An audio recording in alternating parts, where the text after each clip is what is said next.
nesta edição da TV Espaço Mulher Online. Mais uma vez temos uma grande honra de entrevistar uma líder brasileira, não é, que se destaca realmente na criação de algumas das instituições mais sérias e a transformação das leis até mesmo no país, não é? É a advogada Maria Inês Dolci. Ela é advogada, empresária, conferencista, ativista social nacional e internacional, defensora dos direitos dos consumidores e consumidoras. Gente, olha só. Então, doutora Maria Inês Dolci, é uma grande alegria e honra novamente de conversarmos e aprender muito com a senhora. Deixa aí os seus cumprimentos às nossas e os nossos, né, internautas. Olha, eu só tenho a agradecer o convite, é uma satisfação enorme, e principalmente quando a gente fala dos direitos do cidadão, da cidadania, dos consumidores, da coletividade. Então, isso nos toca muito, porque sabemos que os direitos, principalmente do consumidor e cidadão, eles estão atrelados para uma mesma causa, vamos dizer assim, né? E o que nos faz pensar que esses direitos eles estão sempre em transformação. Então, há necessidade sempre de ter uma atenção maior, de estar ali verificando o que está acontecendo, de estar cobrando, né, do poder público e dos próprios cidadãos, né, para que eles cumpram com o seu papel. Então, é uma área muito interessante, uma área muito dinâmica, e eu me sinto muito à vontade para poder estar falando isso com vocês. Obrigada. Então, eu fiz uma pesquisa, até queria dar uma citação geral, né? Que é a resolução da ONU, número 39248, de 10 de abril de 1985, ela já reconhecia e positivou a questão da vulnerabilidade da pessoa consumidora no plano internacional. E com isso, elas acabaram influenciando vários países do mundo. Daí a criação da proteção do direito do consumidor, tanto nos âmbitos, né, da tratados da União, quanto internacionalmente. O que a senhora tem a dizer, por exemplo, inicialmente, do que rege a nossa lei do consumidor? Teve muitas alterações, porque esse governo aí andou fazendo muitas alterações, manteve a linha de direitos ou não?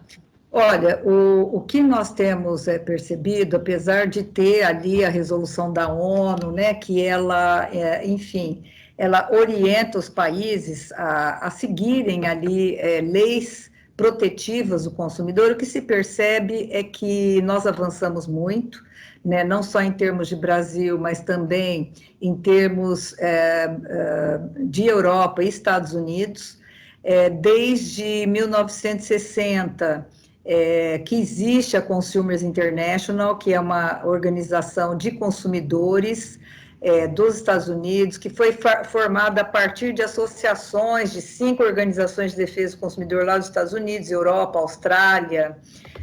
Então, o que nós vemos é que essas organizações, né, em várias partes do mundo, ela tem um modelo eurocêntrico de defesa do consumidor. Então, isso tem sido predominantemente em esfera global, frente a outras formas de proteção consumerista, e esse modelo, ele foi difundido globalmente, né, através dessas associações que eu citei, e, logicamente, que havia ali uma promessa desse modelo de trazer mais igualdade entre os consumidores, empresas, e pouco se percebe que foi concretizado devido, inclusive, aos problemas que nós temos empresariais, né, que diz respeito aos direitos dos seus consumidores, e se percebe claramente que as mudanças são grandes, né, muito diz respeito ainda em vários países. Lógico que há países mais avançados,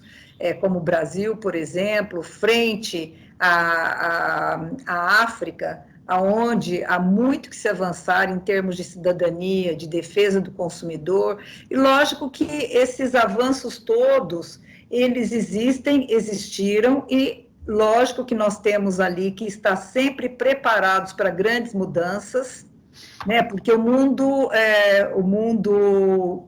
está globalizado, né? Então, nós temos que perceber que não há muito o que se fazer, a não ser trazer contribuições das mais diversas, né, essas contribuições de cunho prático, teórico, para que haja ali influência para mudanças.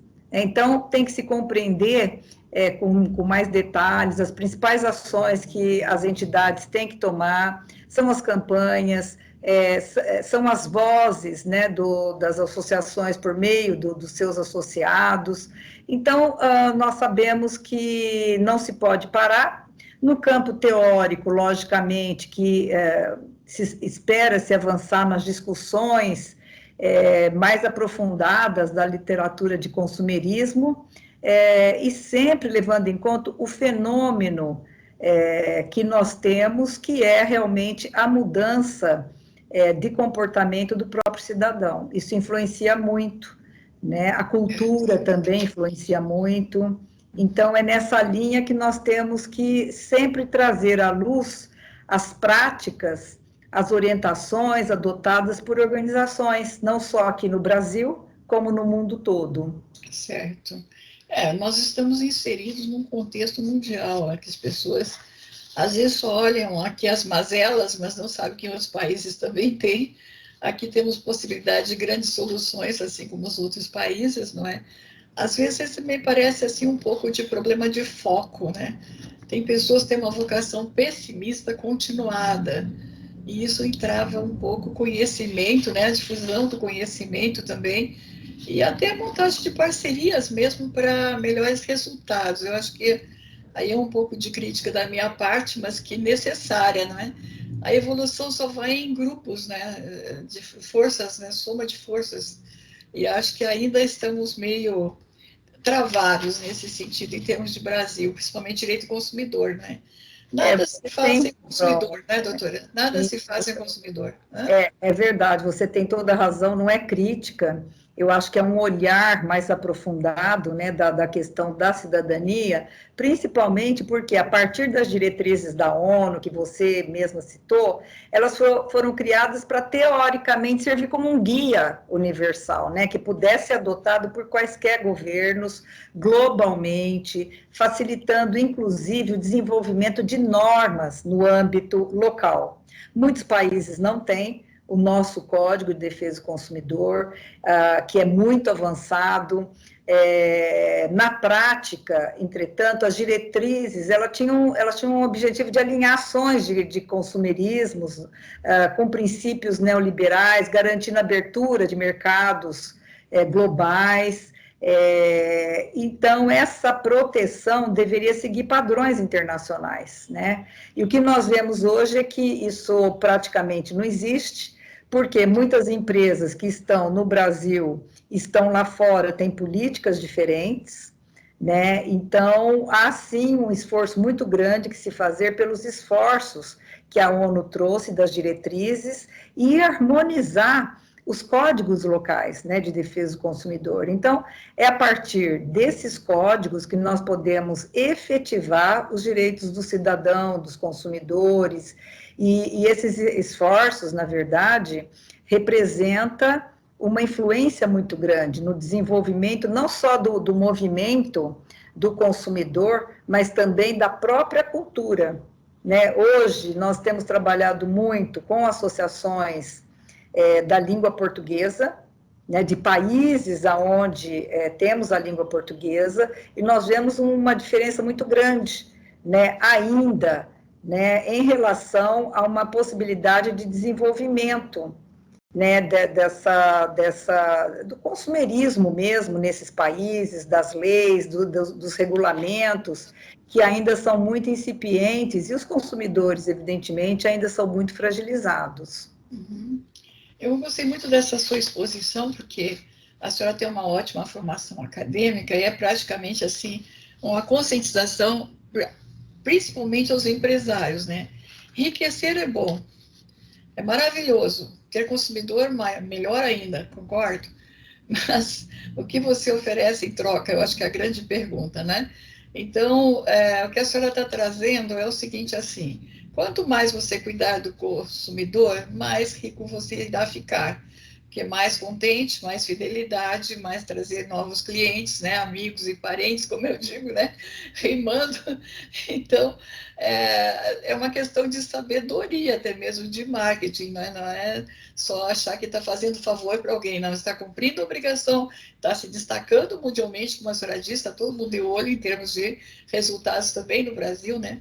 O Brasil é uma grande potência, mas nós temos que mudar o procedimento das lideranças, a meu ver, né?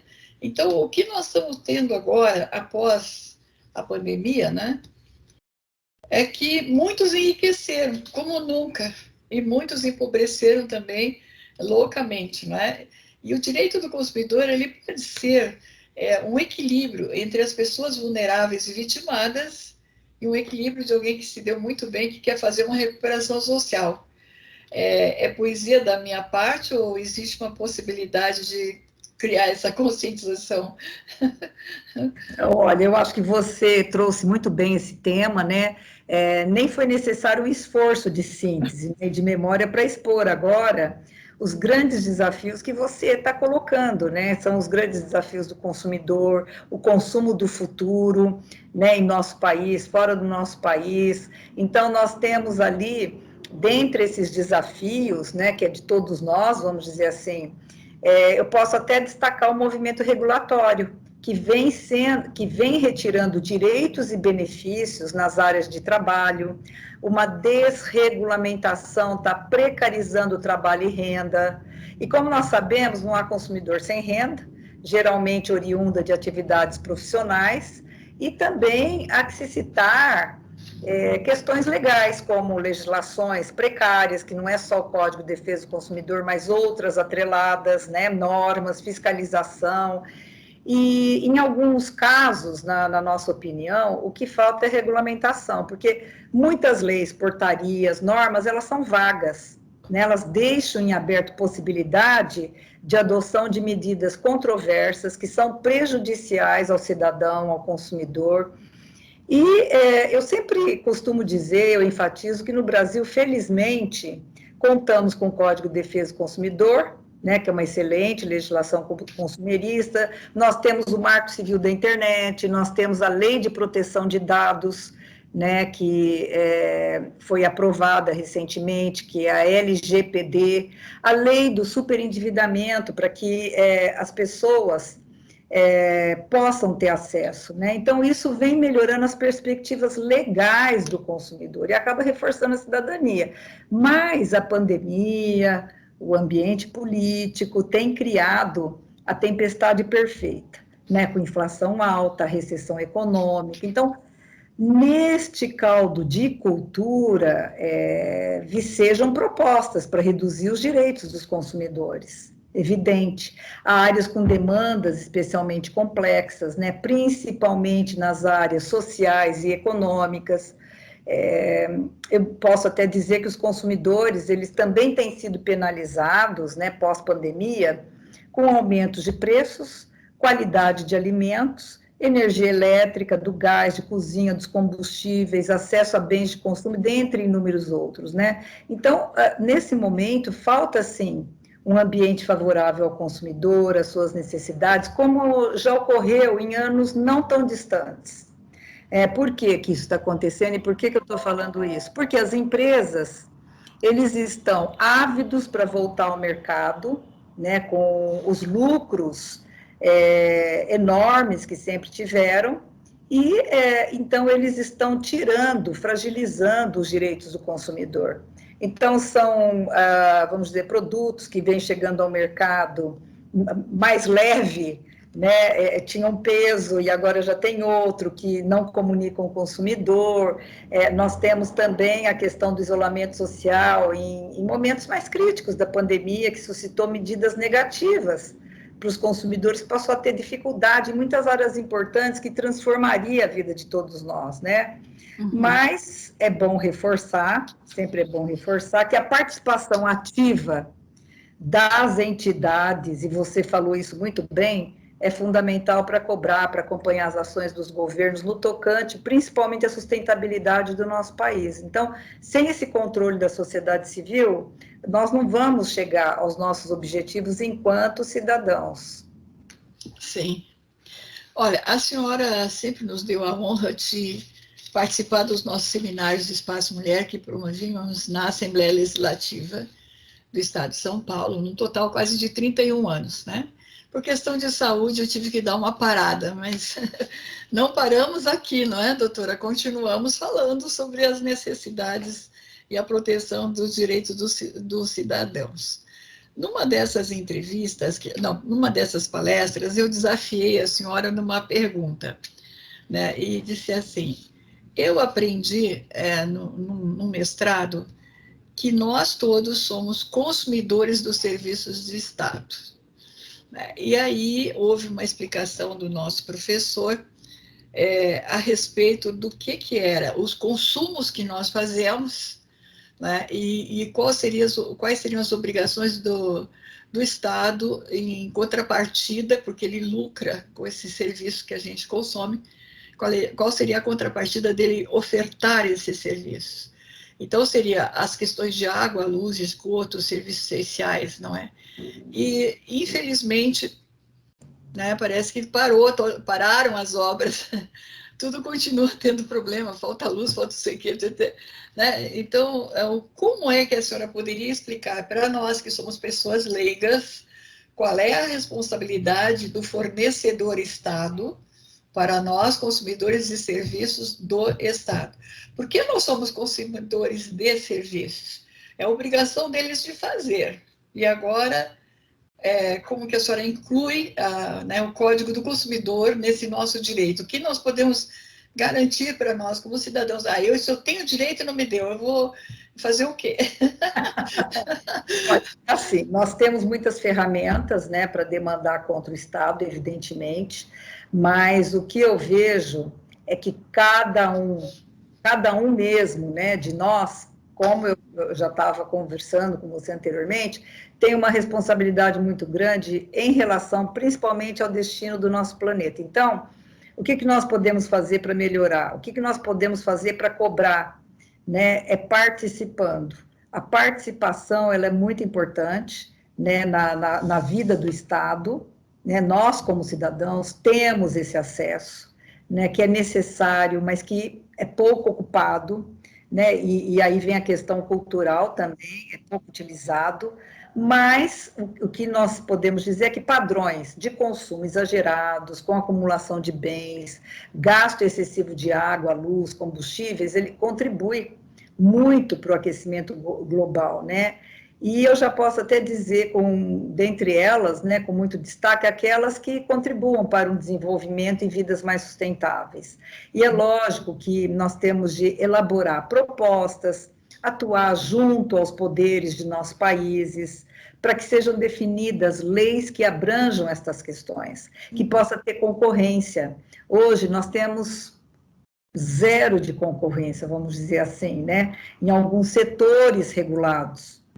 Nós não temos o poder de escolha. Isso faz com que haja uma concentração muito grande, preço, aonde ele não é módico de forma nenhuma, falhas, falta de investimentos, né? Então, tudo isso é necessário.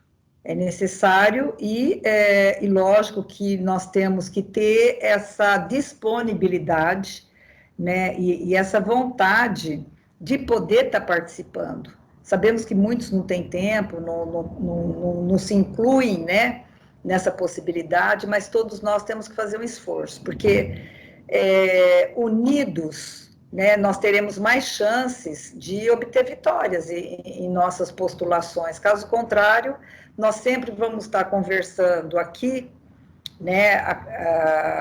Daqui 10 anos vamos estar falando a mesma coisa, daqui 20 anos a mesma coisa, mas nós temos que realmente estar participando e dar essa contribuição para que haja melhorias e cobranças do Estado.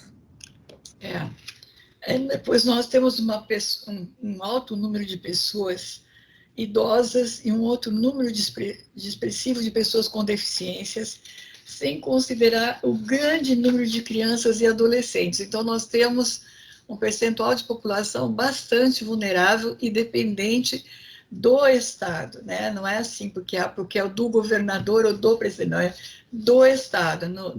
no contexto geral, que eu acho que seria depois a senhora fazer as pessoas entender assim, dizer que eu preciso do Estado, é obrigação do Estado fazer, não está se referindo à pessoa que naquele momento, eleito ou não eleito, ocupa um cargo X, certo? Então, nós estamos falando, é o conjunto, o contexto, que eu acho que às vezes as pessoas não entendem bem, né? Então, nós estamos aqui simplificando, e nós somos consumidores, mas também hipervulneráveis. A gente não tem vez e voz para chegar lá e vou apresentar o meu caso. Aí vocês assim, não quero saber, tem que apresentar o caso coletivo. Né? Então, aí, como a senhora está dizendo, aí a pessoa diz assim, mas quem é que eu vou procurar para dizer o mesmo que eu? Né? Então, nós não temos nessas associações, muitas vezes, né, a instrução, digamos, o instrumento de como que as pessoas se organizam em grupo. Eu acho que essa é uma grande falha que nós temos, né? E nós temos um alto número de pessoas idosas e outro expressivo número de pessoas deficientes. É impressionante que isso impacta também, eu acho, em termos de economia, né? Aí, nós temos dificuldades também de fornecimento de produtos para esse público.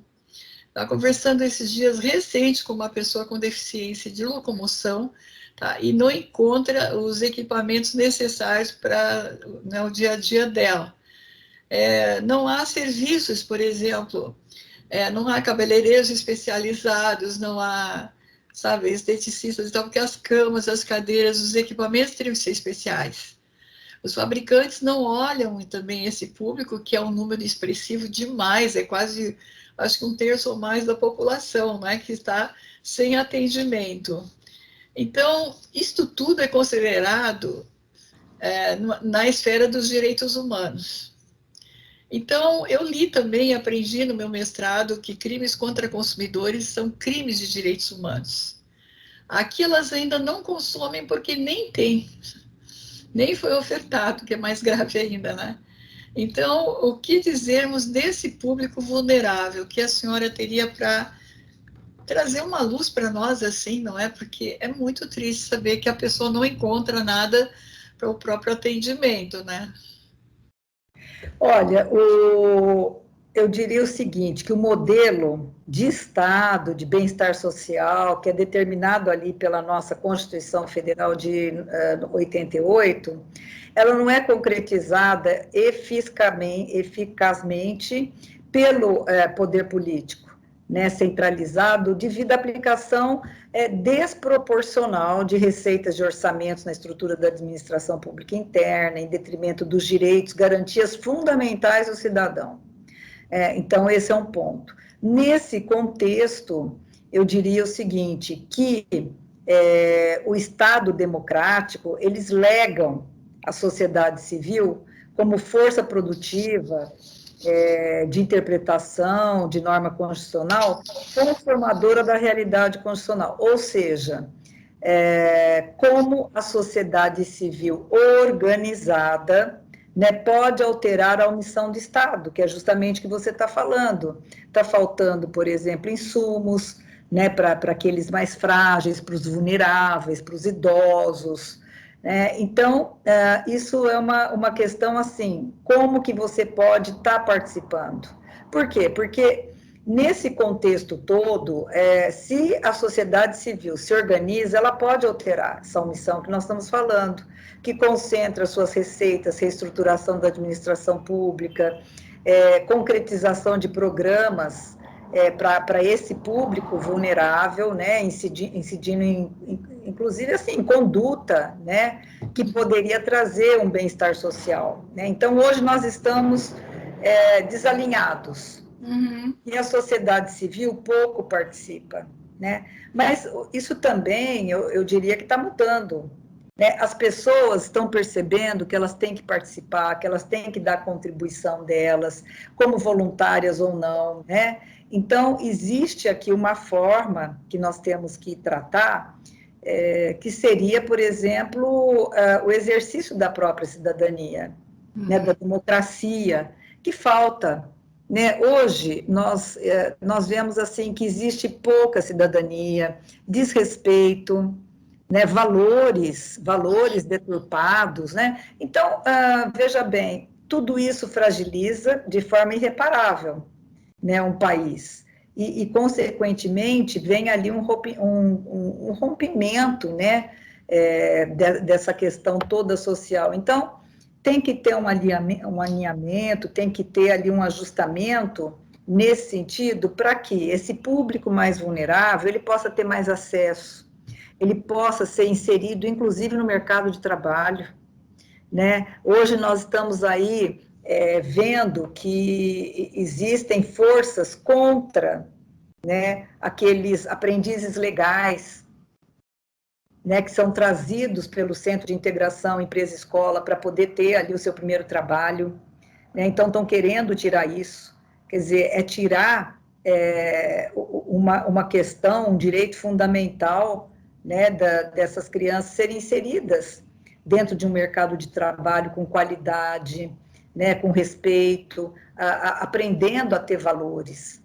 Então, é isso que nós temos que trabalhar, né? É um trabalho incansável, é um trabalho que pode, se não vislumbrar ali de imediato um resultado, mas ele tem que ser iniciado, né? De qualquer maneira, as pessoas têm sim que se doar para que possa estar acompanhando essa evolução do próprio Estado junto aos públicos mais vulneráveis e ao cidadão em geral, lógico. O que acontece também muitas vezes, aqui é crítica minha, quando uma pessoa está interessada em participar, né, como nós já estivemos na Assembleia levando nossas informações e sugestões, não é? Muitas vezes a gente passa a ser discriminado e perseguido, porque parece que está criticando o governo. As pessoas não conseguem, os governantes. Agora a crítica para eles objetivamente. Muitos não conseguem entender que quando se está se fazendo um trabalho como esse que fizemos, de conscientização de alguns grupos que estávamos ali conosco, não quer dizer que estou fazendo crítica ao governo, estamos dizendo que temos que aprender a colaborar com o governo porque está faltando para nós. O governo não é Papai Noel, que fica distribuindo benefício generalizado para quem ele quer, conforme o presentinho que ele quer dar, né? Então, ali é um lugar para todos terem oportunidade de falar, de buscar soluções, de criticar, sim, porque, olha, se critica o que está faltando aqui, é porque em algum lugar está sobrando lá, né? Então, eu acho que está faltando também um pouco de instrução democrática, porque a democracia é o governo do povo, pelo povo, para o povo, né? Está faltando uma instrução democrática para algumas lideranças, para entender que sim, quem é povo tem que participar, tem que dizer, tem que falar, tem que incluir, né? E eu acho que aí nós fomos muito felizes nesses trabalhos todos, conseguimos muitas mudanças, para falar a verdade, não é, doutora? Mas os governantes deveriam de olhar mais assim, com orgulho do que eles vão fazer, estão fazendo.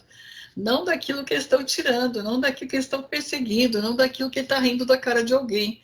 Infelizmente, tem algumas pessoas, né, e o caso está aí dos jornalistas, com a perseguição a jornalistas, com perseguição a lideranças de direitos humanos, isso é o fim do mundo, não é?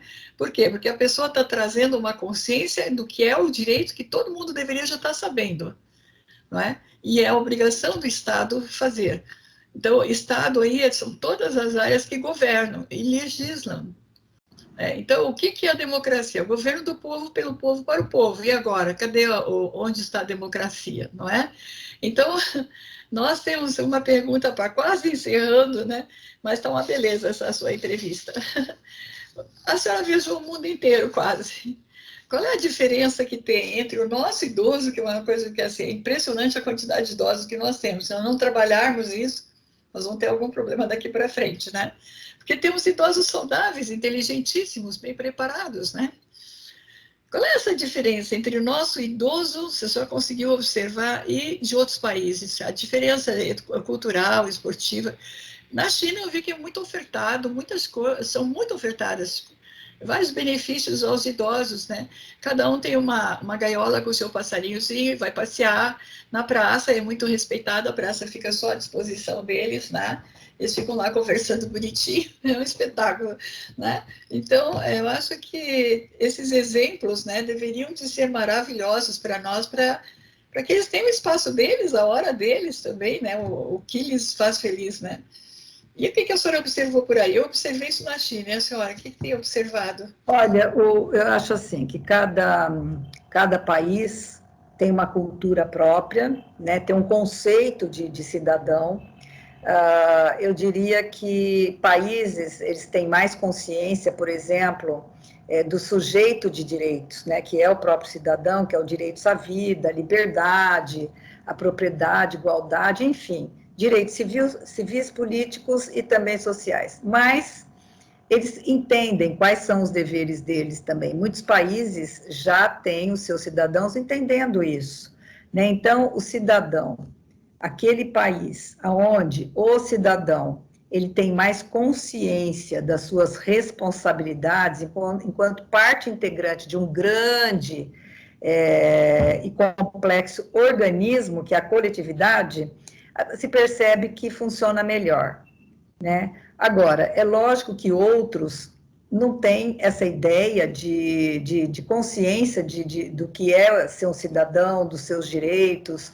Agora, há países invejáveis, mas é tudo questão cultural também, né? Então, o que nós vemos é que falta educação, né? Uma educação mais aprimorada, uma educação mais controlada, mais rígida, no sentido de trazer para essa coletividade de jovens, né, o conceito de cidadania mesmo. É isso que faz a diferença, né? E eu acredito que é dessa forma que os países têm trabalhado na construção do jovem, do cidadão, daquele direito, daquele que tem direito, mas que tem dever, né? Então, eu acredito que é assim que se chega ao objetivo final coletivo, né, que é a justiça em seu sentido mais amplo ou o bem comum. Então, esses países que nós pudemos visitar, eles têm diferenças incríveis em vários setores, né, os públicos todos diferentes. Eu vou dar um exemplo simples. Aqui no Brasil, o idoso ele é considerado idoso a partir de 60 anos, né? Então, tem fila, né, tem prioridade no banco, nas filas, enfim. Nos Estados Unidos não tem nem para o doente, né? Que esteja ali precisando, que está na fila, que vai, por exemplo, pegar um voo, né? Então, não tem essa prioridade que nós temos aqui. Em contrapartida, nós temos outras situações em que o idoso ele não tem tanto acesso, como você mesma já falou, né? A bens de consumo, possibilidade, mobilidade. Muitos países, os idosos têm uma mobilidade muito boa.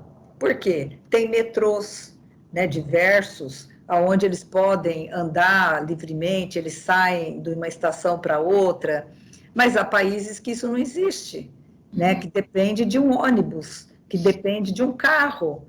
Então, são diferenças culturais que não são comparáveis, mas, no geral, o que eu posso dizer é que tudo está relacionado à educação, né? A educação, ser o cidadão é ter consciência de que é um sujeito desses direitos, e esses direitos, eles pressupõem todos os deveres que dificilmente os nossos jovens entendem. Muitos jovens hoje entendem que têm direito, mas que não têm dever. E é essa a diferença, né? Entre você ser um bom cidadão e um mau cidadão. E você trazer ali diferenças culturais, né, de forma que esse público mais vulnerável ele possa ser atendido. Né? Por exemplo, no Japão, o idoso ele é tratado de uma forma muito diferente. A família acolhe o idoso, a família sai com o idoso, a família não abandona o seu idoso, né? Então, isso é, sim, uma cidadania, isso é uma cultura, no próprio Japão, as crianças desde cedo aprendem como que devem entrar num transporte público, ficam na fila do lado direito, do lado esquerdo, deixam livre para quem queira passar, isso é uma questão cultural, de educação, né, de trazer ali, nesse grande complexo de culturas, uma contribuição muito grande, é uma parcela, né, de uma contribuição que é futura, que vai construir a base de um país. É interessante a senhora falando aí, eu só não me recordo qual país oriental, um jovem fez um roubo, mas não era tão expressivo, mas ele roubou. E a pena dele foi o seguinte, ele ia ter que trabalhar numa lavanderia por X anos, lavando todas as roupas que alguém trouxesse para esse local. Tá? Então, ao ser entrevistado, o que ele achava de ter que ficar, sei lá, 10 anos lavando roupa, uma hipótese, né? Ele disse que ele estava muito feliz porque ele estava sendo punido por uma coisa muito grave que ele fez. E que era muito importante ele lavar a roupa das pessoas. Então, é muito interessante. Eu vou ver se eu acho conta, eu vou lhe passar. É uma notícia, né? É uma coisa, assim, formidável a cultura, como a senhora está falando. Quer dizer, ele sofre a pena e diz, não, eu errei, preciso dessa pena para me corrigir, mesmo sendo jovem, né? Então, essas lições que a gente aprende com os outros povos, como a senhora está trazendo, é muito importante, porque já estão num outro tipo de evolução de conceito, né, das coisas na vida. Nós estamos praticamente encerrando, né? Eu deixo assim a sugestão do que a senhora quer concluir mais, apresentar mais, não é? Como sempre, a senhora não faz uma entrevista, a senhora dá uma aula, né? Uma aula magna. Tá aí, então, o nosso agradecimento, né? E essa alegria de contar com a sua colaboração é muito grande, é uma felicidade. Obrigada, viu? Olha, eu que agradeço, é uma alegria muito grande, né? E me desculpo às vezes de não poder atendê-los, né? Mas eu faço questão de estar presente, porque eu acho que é importante essa conversa, né? E principalmente quando a gente trata da questão da cidadania, que expressa um conjunto de direitos que dá a pessoas a possibilidade de estar participando ativamente da vida, né, do cidadão, do governo, do seu povo, né? Então, quem não tem esse direito está à margem ou excluído, né, da vida social, da tomada de decisões. É por isso que é importante começar essa construção desde já, desde cedo, né, para que a gente possa construir um país mais justo e ter uma cultura que realmente faça com que as coisas possam fazer a diferença, né? Eu acho que é isso, a gente quer fazer a diferença, né? Um país como o nosso é muito importante que seja feito e pensar que essa conversa ela não se encerra, ela não se esgota, é uma conversa que nós vamos sempre ter o que comentar, né? Então, isso que é importante, eu agradeço muito o convite, me coloco à disposição para outras conversas agradáveis, né, com uma pessoa tão simpática como você, que não é uma entrevista, é uma conversa que não tem vontade de finalizar, né? Então, eu agradeço. Muito obrigada, viu? Então, é uma honra sempre, uma obrigação, como eu digo. Nós acabamos sempre conversando e aprendendo, até mesmo como agora, né, a cultura dos outros países, que é importante a gente saber como é. Agora, aqui tem muitas pessoas que cometem um crime de pequeno potencial ou muito, né, e ficam felizes porque estão participando dessa atitude, dessa atividade. Não querem nem a pena. Vamos refletir no caso do jovem aí. E aí o outro está lá feliz porque ele sabe que errou e tem que cumprir uma pena e que está sendo um ato social. Então, eu acho que o nosso grande encerramento é todo mundo pensar um pouco, né? Por que burlar a lei e se dar bem e prejudicar o pessoal ainda não quer a penalidade? Está meio estranho, não tá, gente? Então, esse caso emblemático de um jovem aí oriental, né? Pode trazer um grande posicionamento para que todas as pessoas conversem sobre isso também, não é? A gratidão é muito grande à sua pessoa, mais uma vez, uma honra. Muito obrigada, tá? Pessoal querido, vamos deixar aqui o nosso abraço. Né? Dia 30 de abril foi o Dia Nacional da Mulher, a gente não teve tempo de fazer nenhum evento ainda, né? E o tempo vai passando, veio o Dia das Mães e não sei o que mais. E estamos chegando no inverno e a coleção é bonita pra caramba, né, gente? Está bonita a roupa agora, o vestuário nessa nova estação. E assim, o ano está quase na metade, não sei se vocês já se deram conta, não é? Então, a alegria de viver é essa. Todo dia a gente vai construindo com pessoas maravilhosas, magnânimas, como nós estivemos hoje, a doutora Maria Inês Dolce. Gratidão, um grande abraço. Até a próxima edição, pessoal. Até a nossa próxima edição da nossa TV Espaço Mulher Online.